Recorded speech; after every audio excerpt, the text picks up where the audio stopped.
What is up, everybody? It's BMac, and I'm back here today to discuss some of the college football playoff, or what I think the college football playoff should look like. Um, so, before I even say anything, this is what I think it should be. I don't know if this is what it's gonna be. Um, Most likely not.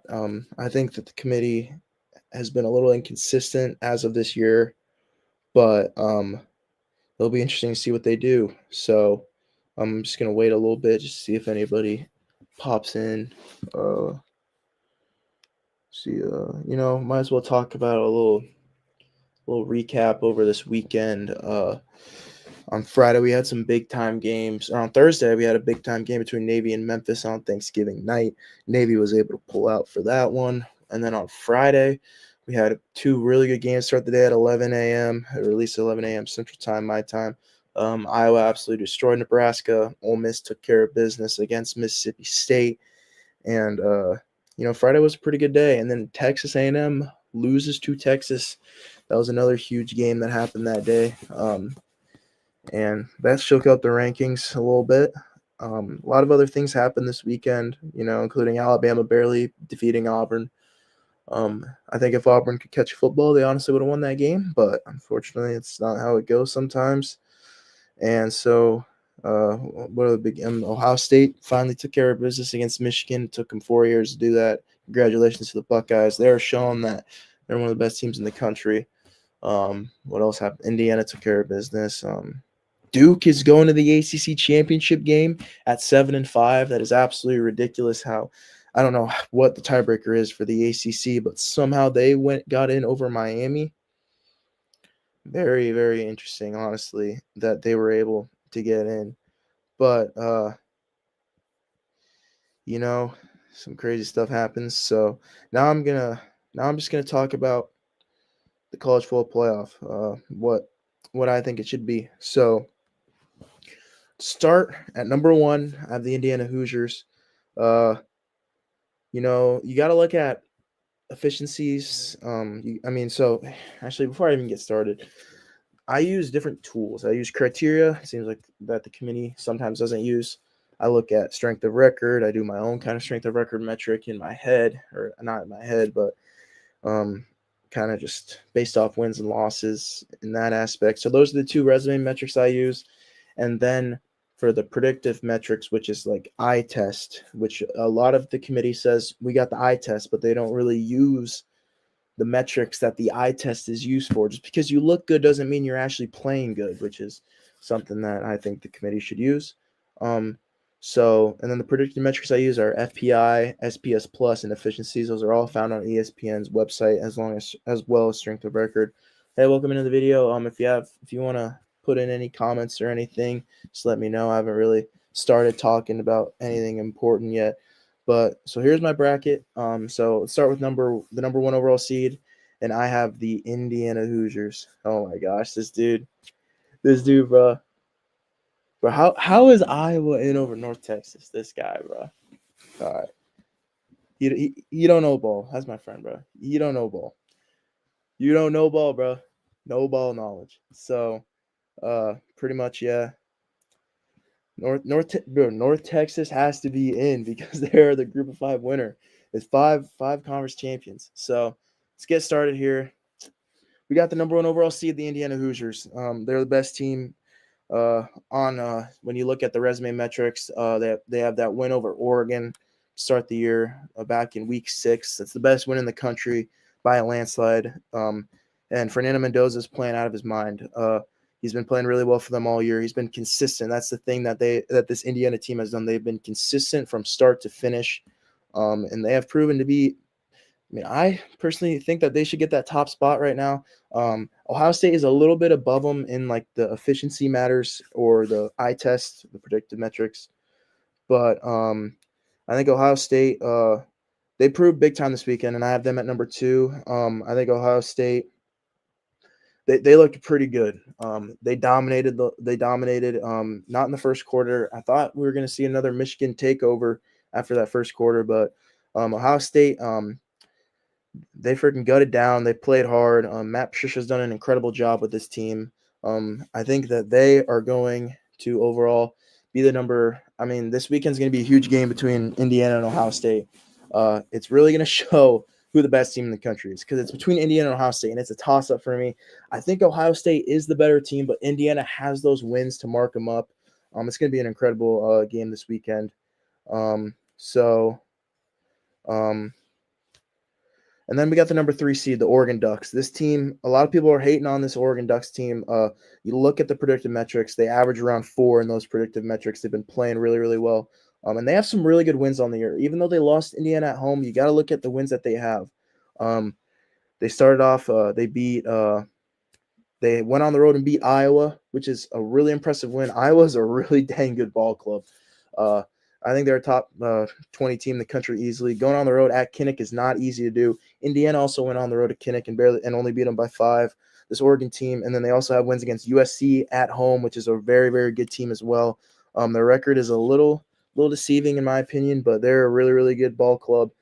They went on the road and beat Washington, which is also a really, really good win this weekend, a rivalry game. It's tough to win. It's tough to win games on the road. Just ask Alabama, at Auburn. I mean, rivalry weekends. I mean, it's hard to win. So I have Oregon at number 3. Dante Moore has been incredible this year. And then at number 4, I got the Georgia Bulldogs. Looked a little shaky against Georgia Tech there on Friday afternoon. But the only reason they're here is just because Texas A&M lost. So I'm gonna kind of merge Georgia and Texas A&M kind of together. So 4 seed I got Georgia, 5 seed I got Texas A&M. The 5 seed, so Texas A&M had a bad weekend too. They went on the road to Austin and got kind of embarrassed by Texas. And Georgia this weekend they get to play Alabama in the SEC championship game, a little rematch of what happened, or a little rematch of what they lost to in earlier this year. I'm trying to remember what week that was, but they got beat by Bama earlier this year at home. So now they get to play them in their backyard in Atlanta, where they just played this past weekend against Georgia Tech. I don't know if they're looking too good right now. They have some good wins throughout the year. They beat Ole Miss. They beat some really, really good teams overall. So I got them at 4, and then if they end up losing this weekend to Alabama, pretty much what I think that the committee should do is just move Texas A&M right above them, put them right in with the 4 seed. But Texas A&M's not playing well, guys. They barely survived South Carolina 2 weeks ago, and then they lose to Texas on the road. This team, they're banking on that Notre Dame win, and as a Notre Dame fan, it kind of hurts that we lost that game. But Tyler Buchner doing Tyler Buchner things, and Texas A&M, they're not playing well right now, but the wins that they have showing that they deserve to be this high. And then at number 6, I got the Texas Tech Red Raiders. Big wins this year against BYU, and then going on the road and beating Utah. When you look at the strength of record metrics, they really take out that loss to Arizona State earlier this year. But that's when Arizona State was completely healthy. They had Sam Levitt. They had Jordan Tyson. They lost that game to a really, really good Arizona State team. So I don't dock that loss as much as maybe the strength of record does, or maybe the committee even does. But the committee has Texas Tech right around where I do. This team is one of the best in the country. I think they're one of the top 5 teams in the country. Jacob Rodriguez is an absolute baller. I've been high on Baron Morton ever since he committed to Texas Tech. He just hasn't been healthy. Now that he's healthy, he's been playing absolutely solid for them. This Texas Tech offense is a little bit of a liability in my opinion. They also got David Bailey coming off the edge. So I think this Texas Tech team can make some noise if they get into the right spot and they get into the right seed. And then the number 7 seed, the most underrated team in the country, and yes, I will stand on that, is the BYU Cougars. They have wins at home versus Utah, who is a top 10 team in the country. And then they had to go on the road to Texas Tech, and they lost. And then and a lot of people hated on that overtime win against Arizona earlier this year, but they went on the road and beat Arizona. And when you look at BYU's schedule and you look at their strength of record, they're 6th in strength of record, and they're top 12 in efficiencies. Like, they're top 12 in the eye test. Like, this is a college football playoff team. And I don't even like BYU, and I think they're getting screwed over just because of freaking brand bias. This is a college football playoff team. They are 11-1. They have done absolutely everything that the committee wants them to do.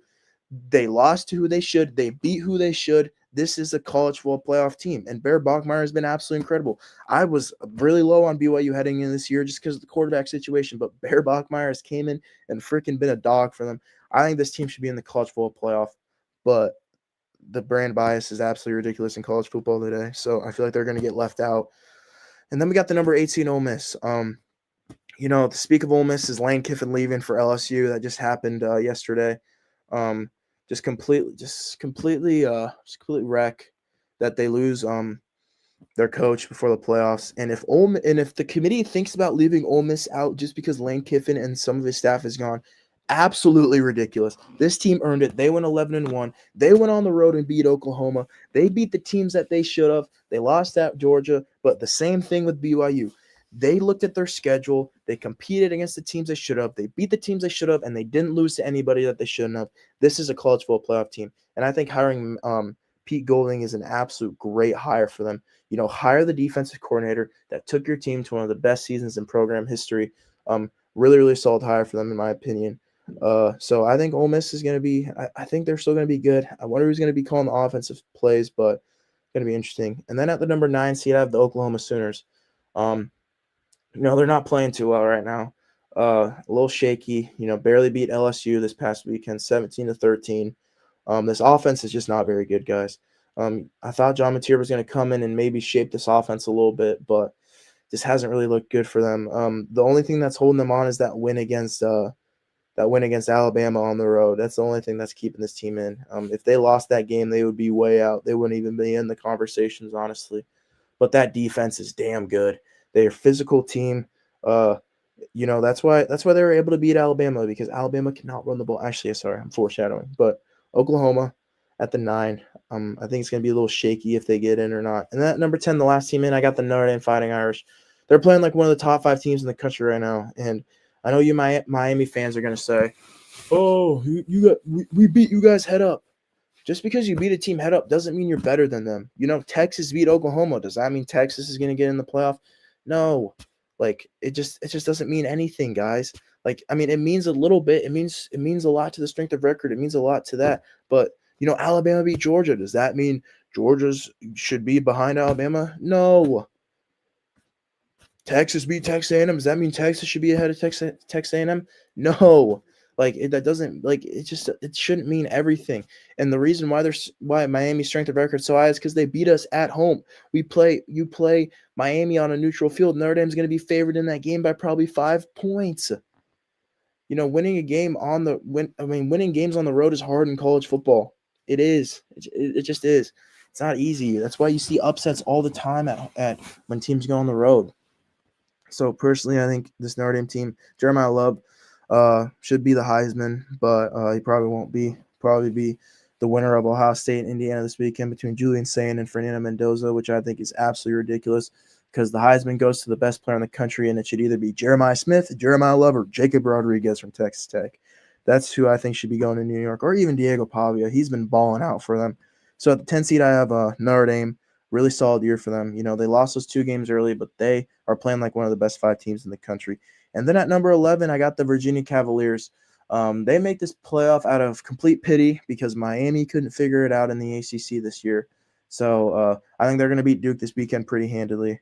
Virginia, I have to put them in just because they're a conference champion, but I don't know. Chandler Morris playing pretty well for them. Big pickup from North Texas. But I think they're going to get in. I think they're going to win. And then North Texas at the 12th seed. They go at Tulane to play them in the American Athletic Championship game this weekend. North Texas is favored, so I feel like I had to give them the edge there personally. Drew Messmaker's been playing absolutely incredible for them. Eric Morris has gone to Oklahoma State, so I don't know if he's going to be completely dialed in, but John Summerall's gone to Florida, so it's going to be a battle between 2 coaches who are leaving next year. But I think North Texas is the better team, so I'm going to give North Texas the nod there.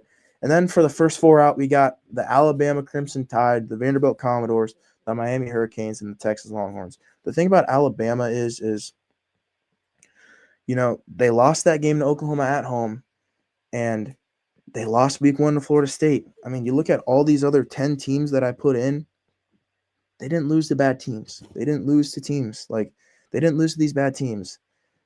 Alabama, and then they barely won this weekend against Auburn. They're not trending in the right direction. They can't run the football. I just don't think that this team is worthy of a playoff spot. If they beat Georgia this weekend, 100% put them in. They deserve it if they 100% win, and honestly knock Notre Dame out if they win this weekend. But ultimately, I think Alabama. I think this weekend. I don't know if this is a little bit of a hot take, but so Alabama already beat Georgia this year. Maybe that was a fluke. If this weekend Alabama gets absolutely crushed by Georgia, they should be out. Proves that that game was a fluke. They're not playing well at the right time. Get them out. So I think this weekend's going to be big for Alabama personally. But I think they'll be in anyway because BYU for some reason just gets freaking railed by the committee for some reason, even though they have the wins, they have the freaking predicted metric numbers, but they're 11-1, but whatever. And then we got Vanderbilt. Big win at Tennessee this weekend. That's kind of the only good win that they have this year. Overall, I think they're a pretty solid team. Diego Pavia, don't like the guy, but he's a baller. You gotta admit, he's all about himself, but he is a freaking flat out baller. And his mom, I'm kidding, she's kind of but Vanderbilt, they're my second team out, and then the third team out, I got Miami. So Miami, they've been a little shaky throughout the middle of the year. They lost to SMU. They lost to Louisville at home when Louisville was a better team. So that loss kind of derails them a little bit just because the Louisville was a better team at the time. And so was but SMU's been playing pretty well recently, but they lost to Cal. But the thing about Notre Dame and Miami is Miami does have the win head to head, but you look at the FPI, Notre Dame's ranked higher. You look at the efficiencies, Notre Dame's ranked higher. You look at the SPS plus, Notre Dame's ranked higher. You look at the strength of record, Notre Dame's ranked higher. There's not a single metric that the committee uses that Miami is higher than Notre Dame. Just because you beat a team doesn't mean you should be in over them. So I just don't think that Miami is a playoff team. But they're a really solid team. I think they're a top 8 team in the country. And if they get into the playoff, they're gonna make some noise because all these SEC teams that you see in here, overrated. And just wait for it to happen. We saw it last year. We saw it 2 years ago. It's going to happen again. The SEC is just overrated year in, year out for the past 3 years. It's funny now that everyone can pay players that the SEC starts falling apart. And then the last team in, I got Texas. Big win against Texas A&M this weekend, but that loss at Florida is really, really shaking them right now. So I have them out. And I just think that when you look at my bracket and then you look at what the committee does, I don't know if I'm being a little cocky, but my bracket shows consistency. The college football playoff bracket has no consistency whatsoever. It has Notre Dame at 9, and then it has Miami way out, and then it has Alabama in, and then BYU out, and then they tell us that BYU's out because they haven't won the games, but they've beaten 2 top 25 teams. But then they rail Miami for losing bad games. But then Alabama lost to Florida State, they lost to Florida State by 14. Miami absolutely killed Alabama. It's just like I don't know. The committee's a wreck. They don't know what they're doing. They have no consistency whatsoever. And if they leave out Ole Miss because Lane Kiffin's gone, that is absolute BS. Just like the same thing that they did with Florida State because of Jordan Travis. But ultimately, it's going to be interesting to see what they say. I think what the committee is going to do, they're going to have Ohio State 1, Indiana 2, Georgia 3, Oregon 4, probably Texas Tech 5, Texas A&M 6. They'll have Ole Miss at 7, Oklahoma at 8, Notre Dame at 9, and Alabama at 10. So pretty much kind of like mine, just move every team, put Alabama in, and then they'll probably have Miami, BYU, Texas, and Vanderbilt all hanging around there.